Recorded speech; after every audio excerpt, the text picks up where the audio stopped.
Real Madridning yangi murabbiydan navbatdagi g'alaba. Bu uchrashuvda Arbeloa shunday qarorlarni qabul qildiki, nafaqat muxlislar, balki futbol ekspertlari ham bu o'yinga boshqa nigoh bilan qarashga majbur. O'yinga oid juda ham qiziq savollar bor.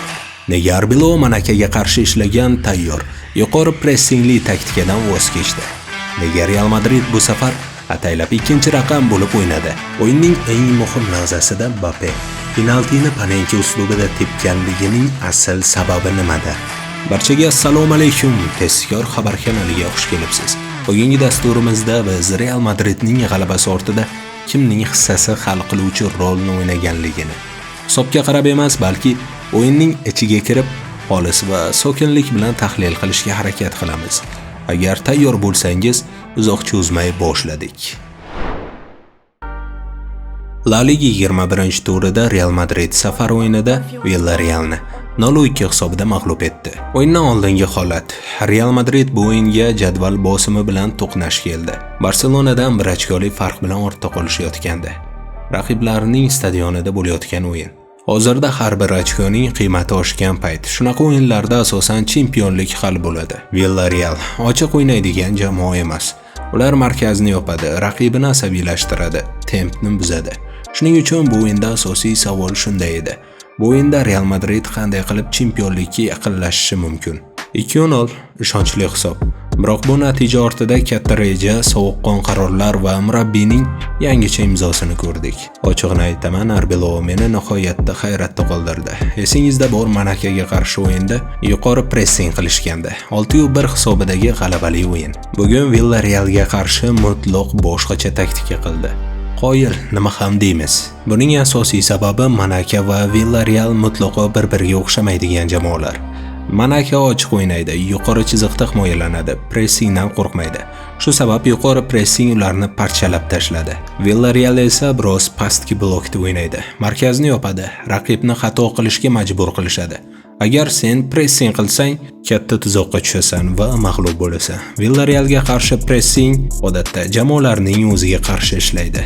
Arbeloa buni juda yaxshi bildi. Agar Real Madrid yuqori pressing qilganida himoya chizig'i oldinga ko'tarilardi. Villarreal esa bo'sh qolgan zonalarga tez chiqib ketib, qarshi hujum orqali jazolardi. Ochig'ini aytish kerak, bugungi Real Madridning g'alabasidagi eng katta ishni maydonda to'p tepmaydigan odam qildi. Ya'ni Alvaro Arbeloa. Uning asosiy qarori yuqori pressing emas, doimiy hujum emas, pozitsion nazorat. Real bugun ikkinchi raqamli bo'lib o'ynadi. Tur 3-3 sxemasida emas, balki himoyaviy tur 5-1 da o'ynadi. Bu Villarrealni ikkiga bo'lib qo'ydi. Pressing qiladigan bo'lsa, orqalari bo'sh qolib ketdi. Agar raqibni kutadigan bo'lsa, Real Madrid to'pni nazorat qildi. Bu murabbiyning yutug'i edi. O'zining yangi imzosi bilan. Birinchi bo'lim zerikarli. Nega bunday bo'ldi? Ko'pchilik birinchi bo'limni zerikarli dedi. Aslida bu rejalashtirilgan zerikarli o'yin edi. Real Madrid tempni atayin tushirishga harakat qildi.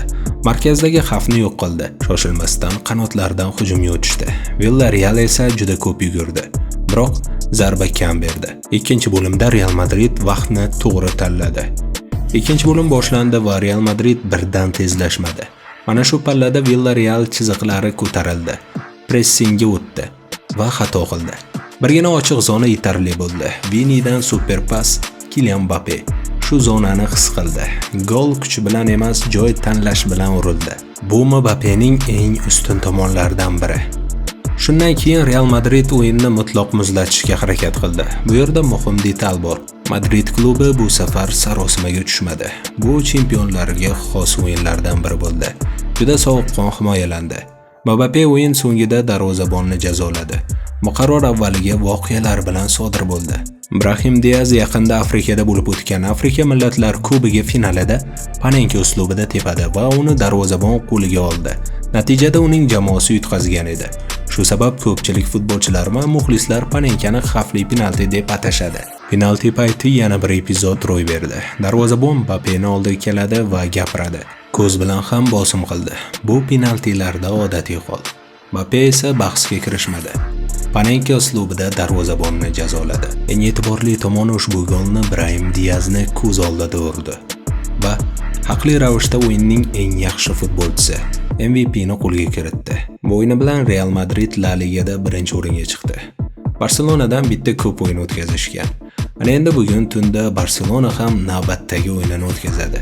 Do'stlar, sizningcha ushbu mavsumda La Ligada qaysi klub chempion bo'ladi? Real Madrid yoki Barselona? Fikringizni izohga yozing. Penaltidan urilgan goldagi vaziyatni ham Vinicius tuzgandi.